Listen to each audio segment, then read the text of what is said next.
Missouri Congressman Jason Smith was inside the Capitol as the rioters broke in. Congressman, thank you for being here. Glad you're okay. However, now your colleague, Cori Bush, is calling for your expulsion, along with others, for objecting to the certification of the election results. And that's on top of a second impeachment. Where do we go from here? You know, it's unfortunate. It's reckless to think that a member of Congress believes that it's okay to file a piece of legislation that will expel a member of Congress because they disagree with how they voted. That is un-American. That's really reckless and that's irresponsible.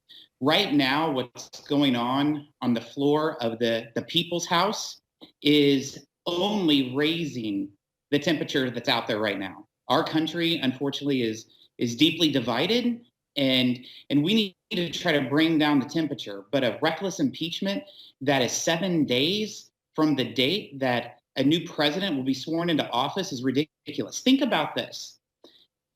If they do impeach the president today, the articles of impeachment at the earliest will not go to the United States Senate to just about hours after Joe Biden becomes president.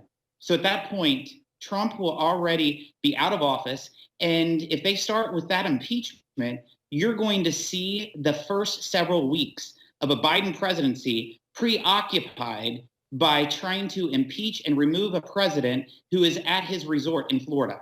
This is not about the will of the American people. This is definitely politics before people. We need to get back to putting people before politics in the People's House.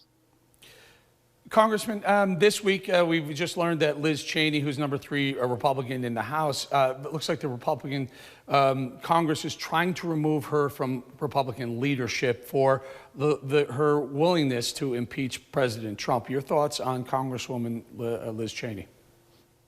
You know, she's definitely going to have to look in the mirror and decide what's best for this conference.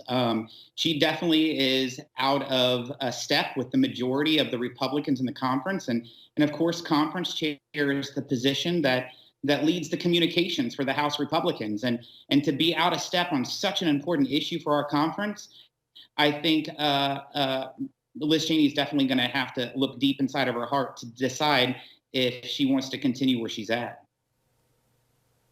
Interesting.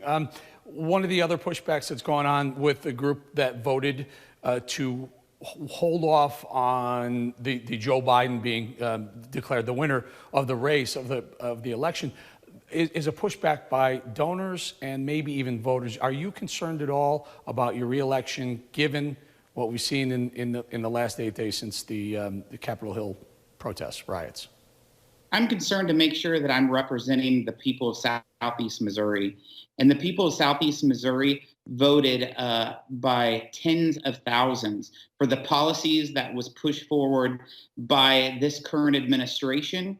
And they have a lot of concerns about what's been going on. And I feel like that I've been aligned in how I've been voting to represent the people in Southeast Missouri to make sure that their voices are heard. Because in the People's House, the people's representative should be speaking loud and clear, not worried about what big corporations or big tech is wanting out of their government. The only people that matter to make sure we have an efficient government is the people that are your bosses. And I have 752,000 of those bosses in Southeast Missouri. So very quickly, about half a minute or so, sir, have you heard from your constituents since that January 5th vote? Absolutely. I've been home the last couple days until Speaker Pelosi brought us back up here for this reckless impeachment. And I can tell you the people of Southeast Missouri feels like this country needs to unite, that we need to stop dividing, and that we need to get along.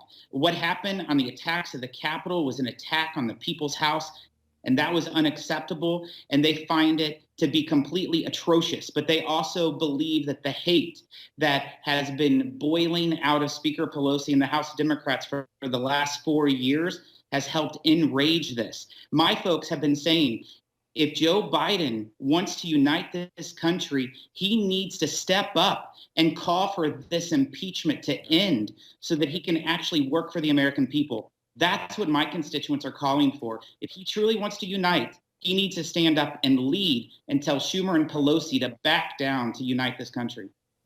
Okay. We're going to have to leave it there. Congressman Smith, thank you very much for your time. Thank you, sir. Take care.